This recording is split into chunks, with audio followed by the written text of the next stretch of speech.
history of Philippine Drug Enforcement, yung dyan sa Alitagtag, Batangas, Constitutional Bicameral Conference Committee Report. Yan ang ipaliwanag mo.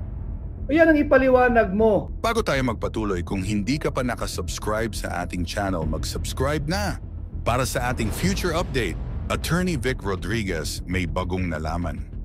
Sa bagong ginawang interview ay dito kanyang ipinaliwanag ang mga issue na nangyayari ngayon sa ating bansa.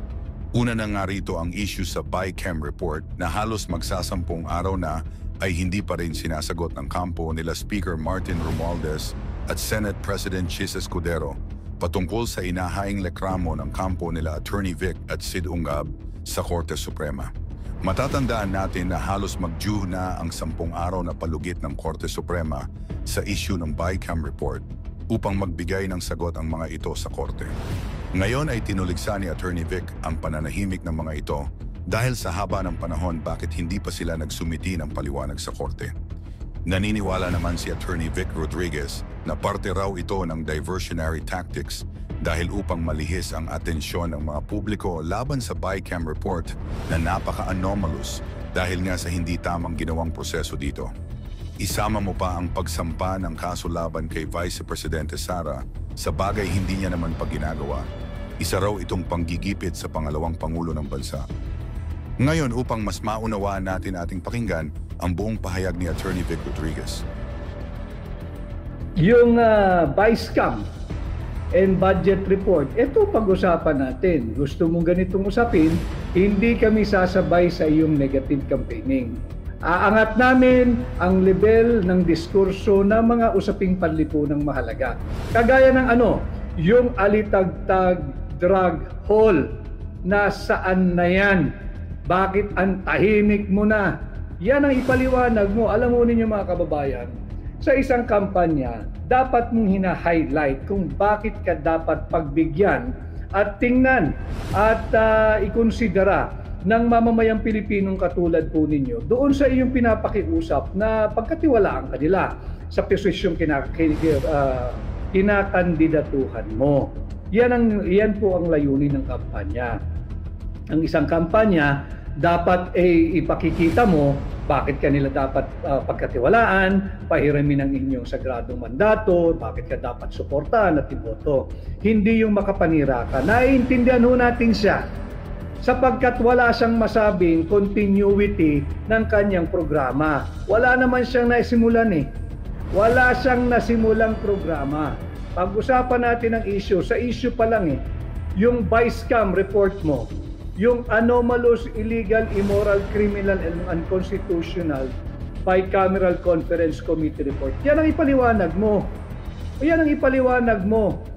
Yan ang isagutin mo yung bakit merong 28 item na blanco na nung tinotal ay nagkakahalaga ng 241 billion pesos.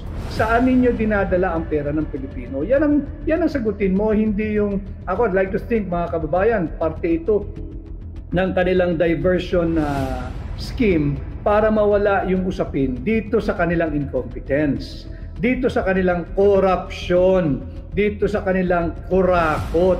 Ito po yung mga issues na hindi nila malabasan. Ipit na ipit sila, kaya ang ginagawa nila, umuopensa, umaatake ng wala sa lugar. Unprovoked, unnecessary, uncalled for.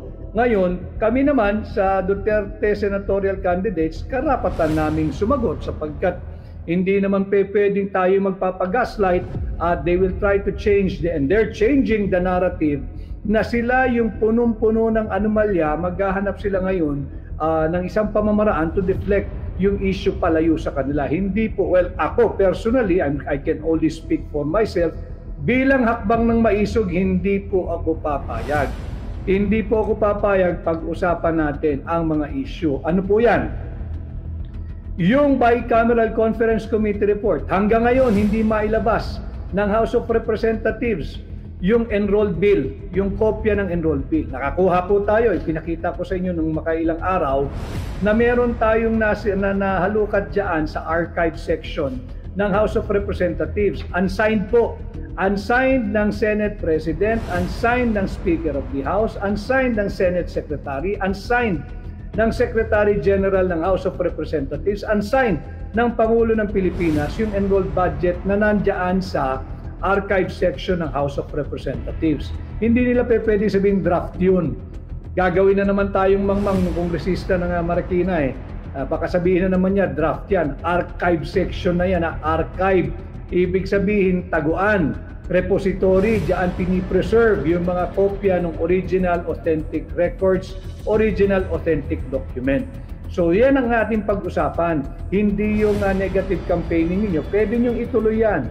At pag-uusapan nga natin, binubuhay ninyo yung issue ng pork barrel at base nga sa affidavit ng pork barrel queen tinagurian si Janet Napoles, May 26, 2014. Salamat kay Joa De Viv at kanyang pinablish yan sa kanyang pahina. Yung mga pangalang Richard Cambe, yung pangalang Jennifer Jen Corpus, yung Arman Padilla, yung Zenaida Ducot at yung Maya Santos.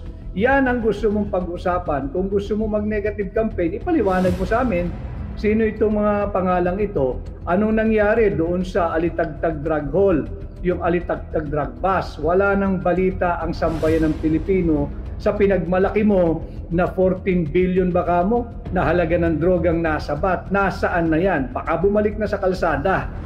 Hindi nyo na pinag-uusapan, wala nang impormasyon ang mamamayang Pilipino tungkol dito. Ito pag-usapan natin. And then, balik tayo sa issue ng vice scam. Huwag ho nating kalilimutan yung 117 billion pesos na pera ng Philippine Deposit Insurance Corporation. Huwag po niyong kalilimutan yun yung lahat ng mga bank, yung mga Pilipino may bangko, may deposito, may naitatabi.